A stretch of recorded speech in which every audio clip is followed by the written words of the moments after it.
பசங்களுக்குனா நான் ஒன்று சொல்கிறேன். பொண்ணுக்கு பின்னாடி போகிறீங்க, இது பண்ணுறீங்க, உங்கள் வேலையை கெடுத்துக்கிட்டு பொண்ணு போய் லவ் பண்ணுறீங்க, எல்லாம் செய்கிறீங்க. உங்கள் வேலையை பாருங்கப்பா. ஏன்னா பொண்ணுங்க உங்களுக்கு பார்த்துட்டு போயிட்டே இருப்பா. அவள் வேலையை அவள் செஞ்சுட்டு தான் இருப்பா. ஆனால் பசங்க வேலை தான் முக்கியமாக பாதிக்கப்படுது. இதனால எத்தனை பசங்களோட வாழ்க்கை வீணாக போயிட்டுருக்கு தெரியுமா? பொண்ணுங்க கிடைக்கும், நம்ம பணம் காசுனா தான் பொண்ணுங்க நம்மளுக்கு கிடைக்கும், இல்லைன்னா நம்மளுக்கு பொண்ணுங்க கிடைக்காது தெரியுமா? நம்ம வேலையை பாருங்கள். உங்கள் வேலையை உங்கள் வேலையை பார்த்தீங்கன்னா தானே உங்களுக்கு பொண்ணு அமையும். நீங்கள் ஒரு பிள்ளை பின்னாடியே போயிட்டே இருக்கிறீங்க, ஆனால் அந்த பொண்ணு அந்த வேலைக்கு போயிட்டு தான் இருக்குது, பார்த்துட்டு தான் இருக்குது.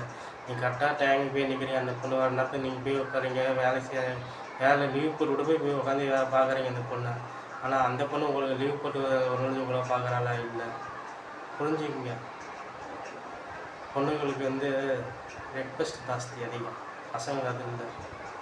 நம்மளும் வேலைன்னு போயிட்டு இருந்தோம்னா நம்மள நிறையா பொண்ணு நம்மளுக்கு தேடும். நீங்கள் பொண்ணு லீவ் போட்டு போய் உட்காந்து உங்கள் வாழ்க்கையும் கெடுது. பார்த்து இது பண்ணிக்கிறேன்.